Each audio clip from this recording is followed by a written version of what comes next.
بسم اللہ الرحمن الرحیم۔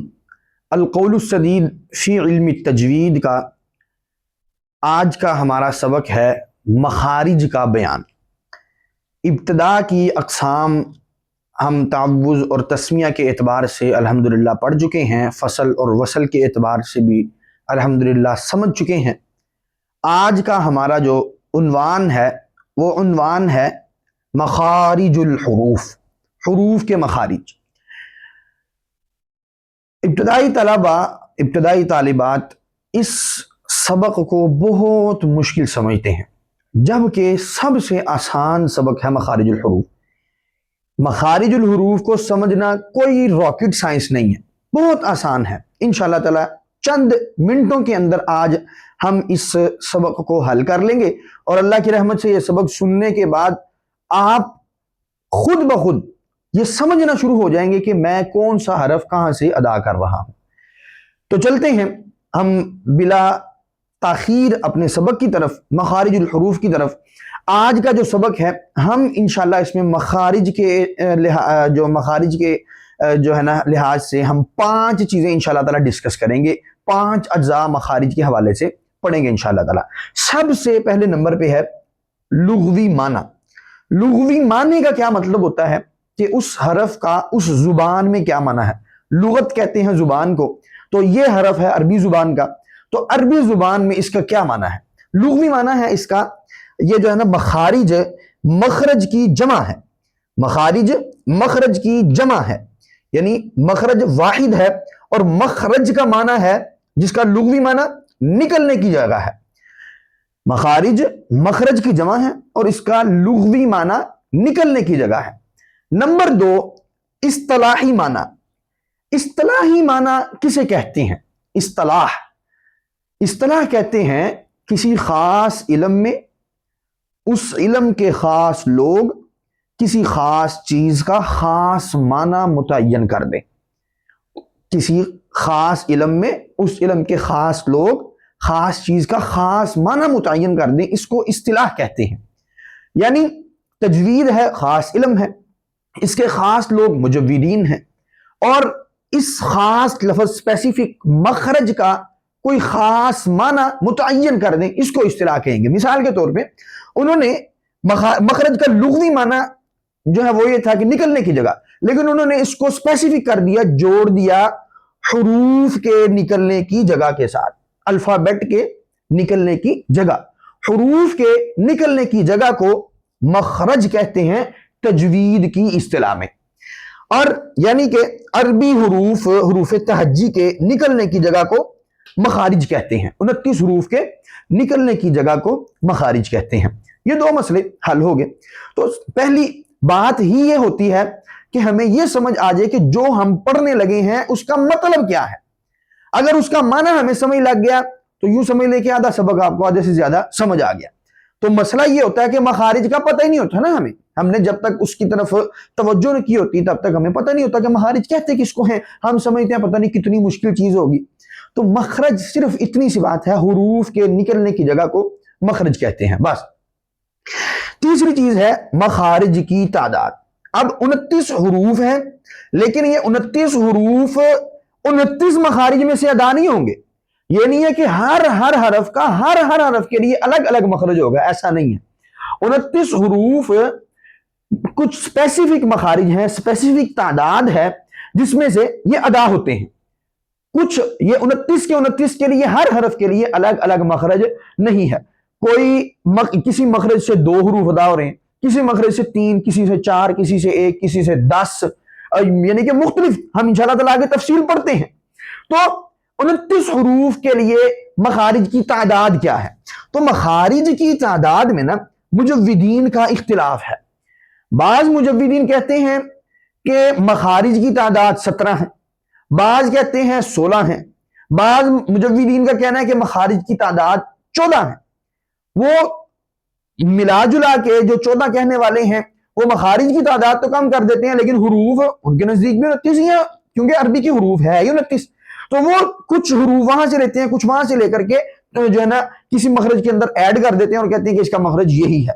16 والے بھی کچھ ایسا کرتے ہیں، وہ ایک مخرج کم کر دیتے ہیں، اور 17 والے جو ہیں وہ ہیں امام خلیل بن احمد فراہیدی رحمہ اللہ. خلیل بن احمد فراہیدی ان کا نام مکمل یہ ہے، خلیل بن احمد فراہیدی. ان کا قول ہے کہ حروف کے مخارج کی تعداد 17 ہے. 17 مخارج سے یہ 29 حروف ادا ہوتے ہیں، اور ان کی تائید حافظ ابن جزری رحمہ اللہ نے کی ہے. اور اسی طرح دوسرا قول ہے علامہ سیبوی رحمہ اللہ کا. ان کا کہنا ہے کہ حروف کے مخارج کی تعداد 16 ہے. اور تیسرا قول ہے ان کی علامہ سیبوی رحمہ اللہ کی تائید جو ہے نا علامہ امام شاطبی رحمہ اللہ نے علامہ سیبوی کی تائید کی ہے، جو کہ قرات کے بہت بڑے امام تھے. اور اسی طرح تیسرا قول ہے امام فرا بغوی رحمہ اللہ کا، جن کا کہنا ہے کہ حروف کے مخارج کی تعداد 14 ہوتی ہے. تو ان میں سے جو راجح قول ہے وہ یہ خلیل بن احمد فراہیدی رحمہ اللہ کا راجح قول. راجح قول خلیل بن احمد فراہیدی کا ہے کہ حروف کے مخارج کی تعداد 17 ہوتی ہے. ہم انشاءاللہ اسی کے مطابق اپنا اگلا سبق پڑھیں گے، مخارج کی تعداد 17 پوری کریں گے. تو یہ ہوگی ہماری 3 باتیں. چوتھی بات ہے مخارج کی اقسام کیا ہوتی ہیں. بہت کوئی مشکل بات نہیں ہے، تھوڑی سی آپ کے لیے نئی بات ہے، اس لیے شاید کہ آپ کو لگے کہ مشکل ہے، لیکن ہے انتہائی آسان بات. مخارج کی 2 قسمیں ہوتی ہیں. ایک ہوتی ہے مخرج محقق، دوسری ہوتی ہے مخرج مقدر. محقق کا کیا مطلب ہے کہ محقق اس مخرج کو کہتے ہیں حلق، لسان، شفتان کے کسی اجزائے معینہ میں سے حروف ادا کرتے وقت کسی معین جگہ پر آواز ٹک جائے، اس کو محقق کہتے ہیں. اور یہ کل 3 مخرج ہیں، حلق، لسان اور شفتان. مثال کے طور پہ ہم نے حمزہ ادا کرنا ہے، ا یعلمون، یعلمون. ہمیں معلوم ہو رہا ہے کہ یہ حرف جو ہے نا یہ کسی نہ کسی جگہ سے ادا ہو رہا ہے، اس کی آواز کہیں پر ٹک رہی ہے. یعلمون، اس کی آواز کہیں پر ٹک رہی ہے، ٹھہر رہی ہے، اور پورا ہمیں اس کا اندازہ ہو رہا ہے، اینالائز ہو رہا ہے کہ یہ حرف ہم کہاں سے ادا کر رہے ہیں. یعلمون. اسی طرح اس کا بھی ہمیں پتہ لگ رہا ہے کہ ہم اس کو حلق کے درمیان سے ادا کر رہے ہیں، یہ بھی ہمیں معلوم ہو رہا ہے. تو یہ ہوا مخرج محقق، یعنی حلق، لسان. یہ 3 ہیں، کل مخارج ہیں 5، اصول مخارج 5 ہیں، ان میں سے 3 مخرج محقق ہیں اور 2 مخرج مقدر ہیں. حلق، لسان اور شفتان، یہ تینوں جو ہیں یہ مخرج محقق ہیں. یہ دیکھیے اس کی 2 اقسام ہیں، مخرج محقق، مخرج مقدر. محقق جو ہے حلق، لسان، شفتان کے اجزائے معینہ میں سے کسی معین جگہ آواز ٹک جائے تو یہ مخرج محقق ہوتا ہے. 3 ہیں یہ، حلق، لسان اور شفتان. یوں سمجھ لیجیے کہ شفتان سے جو حرف ادا ہو رہا ہے وہ مخرج محقق ہے، لسان سے جو مخرج ادا ہو رہا ہے وہ مخرج محقق ہے، حلق سے جو حرف ادا ہو رہا ہے وہ مخرج محقق ہے. اب دوسری قسم ہے مخرج مقدر، یعنی بالکل ویسے حلق، لسان، شفتان کی اجزائے معینہ میں سے کسی معین جگہ پر آواز نہ ٹکے. اوپر تھا کہ ٹک جائے، یہاں پر ہے کہ نہ ٹکے. تو جیسے کہ جوف دہن، خیشوم، ہم نے اوپر پڑھا یعلمون میں ہمیں پتہ لگ رہا ہے کہ عین کہاں سے ادا ہو رہا ہے، یعلمون میں ہمیں پتہ لگ رہا ہے حمزہ کہاں سے ادا ہو رہا ہے، اور یبصرون میں پتہ لگ رہا ہے با کہاں سے ادا ہو رہا ہے، یا کہاں سے ادا ہو رہا ہے. ہمیں اسپیسیفک ان کی جگہوں کا پتہ ہے کہ کہاں سے ادا ہو رہے ہیں. جبکہ جوف دہن اور خیشوم سے جو حروف ادا ہوں گے نا ان کی آواز کہیں پر ٹکے گی نہیں. جوف دہن کے 3 حروف ہیں نا، الف، واو، یا، مدہ، ٹھیک ہے. تو العالمین، عالمین، عالمین میں جو عین کے بعد الف آ رہا ہے اس کا نہیں پتہ لگ رہا کہ کہیں ٹک رہا ہے کہ نہیں ٹک رہا. یہ ٹک نہیں رہا، یہ منہ کے شکم سے ادا ہو رہا ہے، جوف سے، پیٹ سے ادا ہو رہا ہے. تو اس لیے اس کو مقدر کہتے ہیں کہ یہ کسی جب اس کو ادا کر رہے ہیں تو آواز کہیں پر ٹک نہیں رہی. تو یہ تھی مخارج کی اقسام. 4 باتیں ہم نے آج کے سبق میں پڑھ لی ہیں. 5ویں بات ہے اصول مخارج. اب یہ ساری مخارج کی جو بحث ہے نا وہ ساری کی ساری اس کے تحت چلنی ہے. یہ تو ابتدائی باتیں تھیں، مبادیات مخارج تھیں. اب اصل بات جو چلنی ہے نا وہ اس اصول مخارج کے تحت چلنی ہے. 5ویں بات ہے، اور اصول مخارج بھی 5 ہی ہیں. اصول مخارج 5 ہیں، یعنی مخارج کی اصل اصول مخارج کیسے کہتے ہیں؟ مخارج کی اصل کل مخارج کتنے ہیں، کہاں کہاں سے حروف ادا ہونے ہیں، کیا تفصیل ہے اس کی، ہم آگے چل کے پڑھتے ہیں۔ دیکھیے اصول مخارج 5 ہیں۔ نمبر 1 حلق، نمبر 2 لسان، نمبر 3 شفتان، نمبر 4 جوف دہن، نمبر 5 خیشوم۔ حلق آپ کو پتا ہے یہ حصہ یہاں سے لے کر یہاں تک یہ حلق ہے، حلق گلے کو کہتے ہیں حلق۔ دوسرے نمبر پہ لسان، زبان، مکمل زبان یہ لسان ہے۔ نمبر 3 شفتان، شفتان ان دو ہونٹوں کو کہتے ہیں، شفتان عربی میں دو ہونٹوں کو کہتے ہیں۔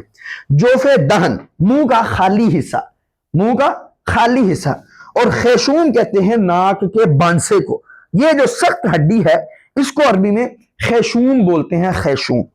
تو آج کے سبق کے اندر ہم انشاءاللہ تعالی ان اصول مخارج میں سے ان 4 کو، لسان کے علاوہ، اس لسان کے علاوہ ہم باقی 4 کو انشاءاللہ تعالی ڈسکس کریں گے، کیونکہ لسان جو ہے اس کی تھوڑی سی تفصیل ہے، اس کے لیے ہمیں ایک الگ سبق چاہیے۔ لسان کا جو تعلق ہے، لسان کے حروف کا تعلق ہے، وہ ہمارے اذراس کے ساتھ، ہماری دانتوں کے ساتھ، ہماری داڑوں کے ساتھ ہے۔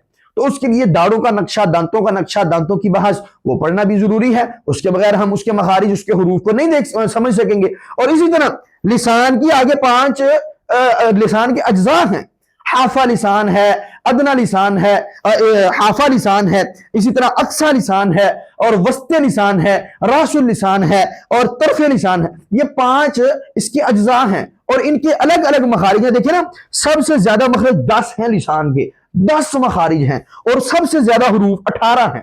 اس لیے اس پر ہم اگلا سبق مکمل پڑھیں گے۔ تو آج کے سبق میں ہم 4 یہ جو ہے نا حلق، حلق، شفتان، جوف دہن اور خیشوم کو انشاءاللہ تعالی ڈسکس کریں گے۔ سب سے پہلے نمبر پہ ہے حلق۔ اصول مخارج میں سے 5 مخرج ہیں اصول مخارج، آپ نے یہ انگلیوں پہ یاد کرنا ہے، آپ نے ذہن میں بٹھانا ہے، کتاب کو کھولنے کی ضرورت ہی نہیں پڑے گی انشاءاللہ تعالی۔ نمبر 1 ہے حلق۔ حلق میں نے آپ کو بتایا کہ اس حصے کو حلق کہتے ہیں، گلے کو حلق کہتے ہیں۔ حلق میں 3 مخرج ہیں، حلق میں 3 مخارج ہیں، اور اسی طرح ان 3 مخارج سے 6 حروف ادا ہوتے ہیں، یعنی کہ ہر مخرج سے، حلق کے ہر مخرج سے 2 حروف ادا ہوتے ہیں، کل 3 مخارج اور 6 حروف ہیں۔ نمبر 1 اس کا مخرج جو ہے، سب سے پہلے نمبر پہ ہے اقصی حلق۔ اقصی حلق کسے کہتے ہیں؟ جو حصہ سینے کی طرف ہو۔ یہاں سے آپ دیکھیں یہ 3 اس کے حصے بنیں گے، یہ جو حصہ ہے نرم جگہ جو ہے یہ ہے اقصی حلق، سینے کی طرف والا حلق کا وہ حصہ جو سینے کی طرف ہے اس کو اقصی حلق کہتے ہیں۔ اس اقصی حلق سے 2 حروف ادا ہوں گے، وہ 2 حروف ہیں حمزہ، ہا۔ حمزہ اور ہا، وہ جو گول آنکھوں والا ہا ہوتا ہے، وہ حلق کے اس حصے سے جو کہ سینے کی طرف ہے وہاں سے ادا ہوگا۔ 3 مخرج تھے تو 1 مخرج ہو گیا، اور 6 حروف تھے 2 حروف ہو گئے، ٹھیک ہے جی۔ 3 مخرج تھے اور 6 حروف تھے، تو ان میں سے 1 مخرج ہو گیا، پیچھے رہ گئے 2 حروف، میں سے حروف 6 تھے، ان میں سے 2 ہو گئے تو پیچھے رہ گئے 4۔ اب ان میں سے 2 مخارج ہم نے پورے کرنے ہیں باقی، اور اس میں سے ہم نے 4 پورے کرنے ہیں، 4 رہ گئے۔ دوسرا مخرج ہے وسط حلق۔ وسط حلق بالکل حلق کا یہ درمیان والا حصہ، یہاں سے اوپر سے آئیں یا نیچے سے آئیں، یہ درمیان والا حصہ جہاں پہ جو ہے نا ہڈی باہر کی طرف آئی ہوتی ہے، یہ ہے وسط حلق۔ وسط حلق سے بھی 2 حروف ادا ہوتے ہیں، وہ 2 حروف ہیں عین، ہا۔ یعلمون، الحمد، ٹھیک ہے، العالمین، اسی طرح الحاقہ، ملحاقہ، یہ ہے حلق کے درمیان سے ادا ہونے والے حروف، یعنی کہ وسط حلق سے ادا ہونے والے حروف۔ تو اب 3 مخارج تھے، ان میں سے 2 رہ گئے تھے، اب ہم نے 1 اور پڑھ لیا تو پیچھے رہ گیا 1 مخرج، اور 4 حروف تھے، ان میں سے ہم نے 2 پڑھ لیے تھے، 2 اب پھر پڑھ لیے، تو پیچھے کتنے رہ گئے؟ 2 حروف، یعنی کہ پیچھے ہم نے اب 1 مخرج اور 2 حروف کو مکمل کرنا ہے۔ تیسرا مخرج ہے حلق کا ادنا حلق۔ ادنا حلق کہتے ہیں حلق کا وہ حصہ جو منہ کی طرف ہو، یہ والا حصہ،